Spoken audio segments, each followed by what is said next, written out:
Greetings, my beautiful lovelies. It's Emmy. How are you? It's great to see you and welcome back to my kitchen. Today, we're going to make boba. If you've never had boba before, it is delightful. Boba are little tapioca spheres that are boiled and added to hot drinks, cold drinks, and often milk tea or brain fart, brown sugar and milk, and sucked up in these really large diameter straws for a chewy, delightful experience that mashes up both drink and substance. They're delightful. So I love boba, and I've done several recipes on how to make brown sugar boba, how to use a special machine to make boba, how to make milk tea, and I will put links down below to the full boba playlist. The problem with making homemade boba, if you've ever made it, is that you have to roll a lot of spheres, and it actually takes quite a long time. You can also purchase boba at the Asian market. You can find them in shrink wrap packages that are ready to boil. Some take 5 minutes, some take longer, depending on the style that you get. Some people say tons of additives are added, so homemade is better. During peak pandemic, homemade was definitely better because we weren't able to just go to our boba shop to get our favorite bubble tea. But today I'm going to be trying a version that only uses 2 ingredients, it says, and it should come together in about 10 minutes. We are going to be using rice paper. Rice paper. Who knew so many wonderful things could be made out of rice paper? Most of my life, I just used rice paper to make Vietnamese rice spring rolls with vegetables and a wonderful dipping sauce. Love them, and I've always had them in my pantry for that specific purpose. But in the last little bit, I've learned that you can make crispy flowers. You can make crispy chicken nuggets. But today we're going to be using this beautiful rice paper, rehydrating it, rolling it up to make a pretty much instant boba. So let's go ahead and get started. So thanks to all my beautiful lovelies who got in touch with me to make this via social media. And I don't know the exact origins of this recipe, but I did find a couple recipes on the YouTubes, but I imagine TikToks was a good place to get something like this going in terms of traction and popularity. And I watched a video from Cooking with Maymay, and she actually made these with her mom, and her mom taste tested these, and she changed the recipe slightly, and that's what I'm going to be doing today to improve the texture. But first thing we need to do is roll this, and as always, I'll put links down below to all of my references. So first thing we're going to need is some rice paper sheets, and these happen to be square ones, but round ones work as well. Square ones will be better in this case because since we're going to be rolling these up into cylinders, it's going to be completely even all the way across. If you have a round one, it's going to be a little bit thinner on the sides, but you'll still get boba. So I happen to have a very large vessel here for my water to re-moisten my rice sheets. You don't need this. You could just use a bowl and just dip each corner and rotate it. But since this very nicely fits, that's what I'm going to do. Rice paper is amazing. It's thin and very brittle, but once we dip it in a bit of water, it softens up beautifully. So right now it is still pretty rigid. You can even hear it. But once the water soaks in, it will soften. So just dipped it in for 5 seconds or so. And I'm just going to place this on my baking pan here. And I'm going to do a second one. So we're just going to roll this into a cylinder, and we want to roll this up as tightly as possible because that will ensure that our boba, keep their shape. Boba typically are spheres. We are making essentially little cylinders here. So this is getting soft, and see how flexible it becomes once it absorbs the water. So we want to be more on the flexible side rather than the rigid side. Okay, so now it's almost like a fabric. And that's the texture we want. So I've never tested this recipe before. When I test recipes on this channel, it is for the first time so that you can have the reaction that I have for doing and testing a recipe for the first time. So true tapioca or boba pearls are made out of tapioca, which is cassava. It's actually a root, and it has a delightful, chewy, bouncy texture. And rice paper is made out of rice. So I imagine the texture is going to be a little bit different, and I think this is going to be a little stickier. but they both have kind of a nice chew to them. And to me, that's the signature texture of a boba. This kind of soft, bouncy, chewy texture without being hard. Sometimes if you don't cook boba long enough, they can be firm in the middle.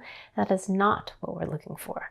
So this is going nicely. So once we get to the proper texture, rolling is quite easy. Perfect little cylinder there. Look at that. That's my first one. I'm proud of that. That looks like a nicely extruded worm. I like it. It could be a jade bracelet if it was green. All right, I'm gonna set that aside. All right, so now I have my 3 boba snakes here, and we're going to cut them into bite-sized pieces. Now, I noticed some people had some challenges cutting this. Everything wanted to stick, so I'm gonna try using a little bit of just plain oil spray and get the knife a little bit slicked up, you know? Slicky, slick, slick. Now we're just gonna cut these into boba bite-sized pieces. I would say maybe ½ an inch or so. But the videos that I saw said if these stick together, it's all right. In the cooking process, they will separate. So this is working famously. It's not sticking, I like. And this is what they look like. This is what it looks like, a little kind of cylinder. It's not a round boba, but why would it be? Because we are cutting cylinders, right? So in most recipes that I saw for this, these are now cooked in the sugar syrup. But when Meme made it and her mother tasted it, they said that the texture was wrong. And it was actually better to boil them in water, just like you would do typical boba pearls. So that's what I'm going to do because I want this to have a decent texture. So boil them up. I don't imagine these are going to take too long. Typical boba made with tapioca actually takes quite a while to cook. These I don't think will. And while that's happening, we're going to make our syrup. Add equal parts of brown sugar and water. Meanwhile, my pearls are looking good. Look at that. Some of them are unfurling, but most of them are fine. The caramel is coming together nicely, and we're just going to cook the brown sugar and water together until it becomes a thick syrup. So that should just take a minute or so, I imagine. Now you can use dark brown sugar if you want this to be a darker brown. I'm just using the brown sugar that I had in my pantry. And if you have light brown sugar like I do, you can add a little bit of molasses to make this a little bit darker, if you like. So I'm gonna let this go on the side. So these actually have kind of a slight gray cast to them. Now I'm going to give them a taste. Ow! And not burn myself, hopefully. I like it. Great texture. Slightly salty. Taste of rice. A little bit slimy and bouncy. Great. I'm going to strain my boba into an awaiting vessel. Now in Meme's video, they came to the conclusion that these are very sensitive to temperature and that they were soft while they were warm and got significantly harder when they cooled off. My syrup is cooking down.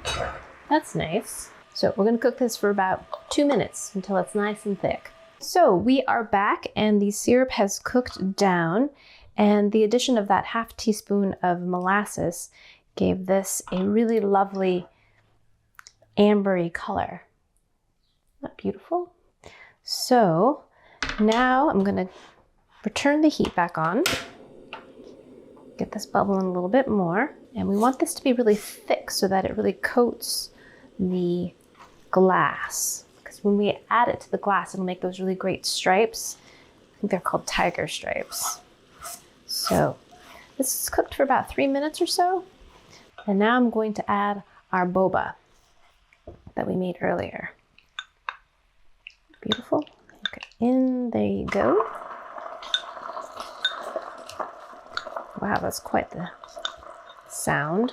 So in most recipes, they cooked the boba in the syrup, but this is a little bit more like how boba is normally made. It's cooked separately and then added to the syrup and allowed to kind of infuse. Look at that. Great. This is enough boba to make 2 drinks. So I'm gonna add some of my boba to the glass. And get the syrup on the sides of the glass as well. And go ahead and let it cool off a little so that it kind of thickens and sticks. Because we want that caramel swirly swirl swirl. You know what I mean? Add some ice. Come back here. And milk. In my case, this is lactose free.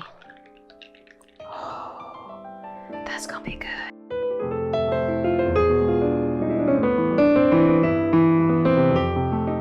Alrighty, let's give our almost practically instant boba drink a taste. This looks beautiful.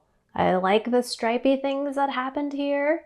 And this really did take no time whatsoever. I'm gonna give it a swirl to get all that beautiful caramel mixed in. And give this a taste. Here we go. Itadakimasu, kanpai. Oh, the milk is so good.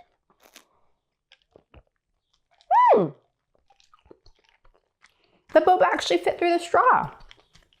This milk is so delicious. And it's sweet and caramelly. It's just so good. The milk is delicious.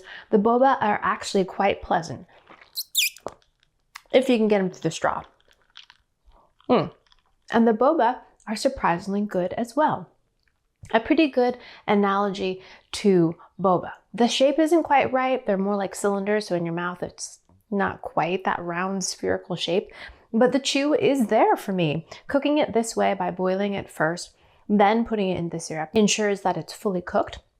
And the texture is bouncy, not quite as chewy. It's more of a firmer bite. Yeah, it's a little bit more like an eraser rather than like a mochi. You know how mochi has that really chewy, bouncy chew? Well, this has a little bit firmer bite, which is interesting because mochi is made out of glutinous rice. And these are made out of rice. Yeah, in Maymay's video, they seem to think that it was really temperature dependent. And as the drink got colder, the tapioca balls or the faux tapioca balls got firmer as well. Gosh, I've eaten all my boba. And I'm trying to confirm that if I can get a boba to go up my straw. I would say yes, somewhat, but I thought almost that I would have to have these particular pearls in a hot drink to keep the softness, to maintain that softness. But no, it totally works. And for a fast 10-minute boba recipe, I think this is great. I think it totally works. It totally hits the boba spot.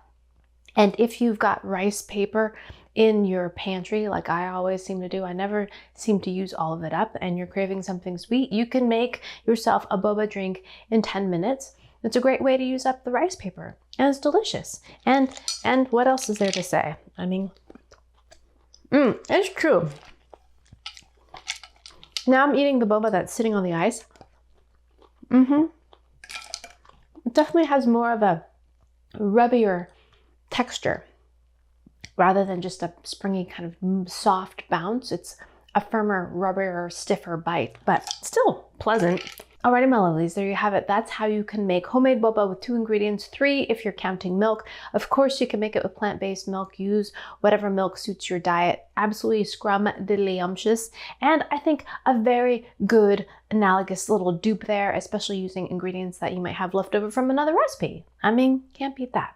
Alrighty, my lovelies, thanks so much for joining me. Check out my website. I'll include a printable version of this recipe. Like this video, subscribe, and I shall see you in the next one. Toodaloo, take care, bye!